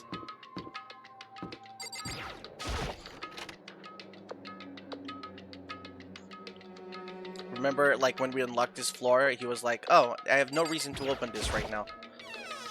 Yeah. It's just a normal storage closet as far as I can tell. The secret Kyoko told me about, could it really be hidden here? She said it was way in the back of the storage closet. But I mean, seriously. Without thinking, I placed my hand on the back of the storage closet, and suddenly, as if I were being yanked in... Gashunk! At the same time as I heard that sound, I fell through the wall. I had no idea what was going on. Bop-bum! I had fallen through the back of the storage closet. Huh? It turned out the back wall was like a revolving door, and I'd made my way to the other side. Just like Kyoko had said. In the boys' bathroom on the second floor, there's a storage closet, and way in the back of that closet, there's a secret room. So this is the secret room. But what's in here? Tissues. This is where we come to, goon. There's a bunch of files and what looks like volume after volumes of yearbooks, and they're all covered in dust. Looking at everything, one file at the edge of the bookshelf caught my eye. Hope's Peak Academy Student Registry? This is the only thing in here not covered in dust. Has someone been looking at it recently? I slipped the file into my hand, but before I had a chance to take a look at it, a slip of paper fell out of the file and I turned my attention to it. What's this? You must not leave. That's kind of weird. I could understand if it said, like, I can't leave, but you must not leave? What is this? My head feels funny. A strange sensation. It's like déjà vu. Those words, you must not leave. I've seen them somewhere before, but I can't quite remember. What do I know? What don't I know?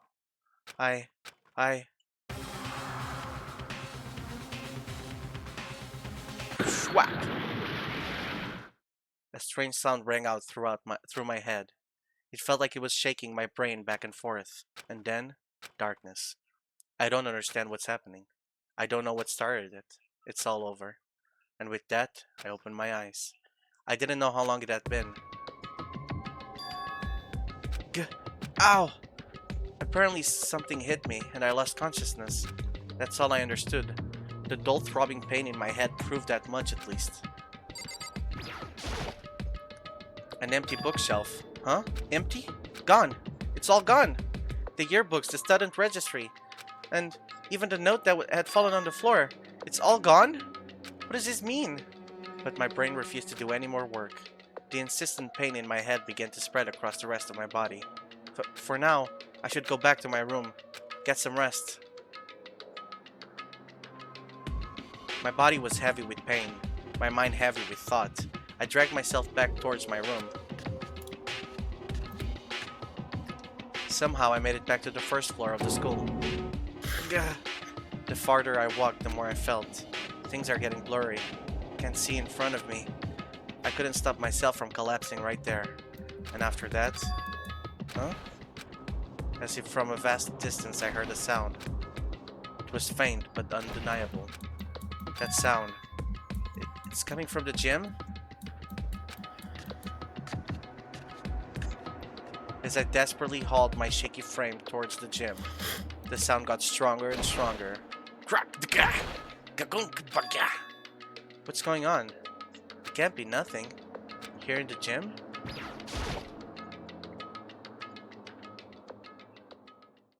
didn't make a sound as I opened the door to the gym. The sound coming from inside, meanwhile, only intensified that much more. Gotcha, Bakyu! Hagayaga, ya, paching! Bakya dadadun, sha sha sha sha sha! Oh! Cheeks. Before me there raged the battle beyond anything humanly possible. No, one side's not human, that's for sure, but regardless, I couldn't stop staring. I forgot to move, or even breathe. Why you? What do you think you're doing? I asked you a question. What's the meaning of this? How dare you defy me? This wasn't part of the deal. The deal? I've made a decision. I will no longer retreat, no longer compromise, no longer regret.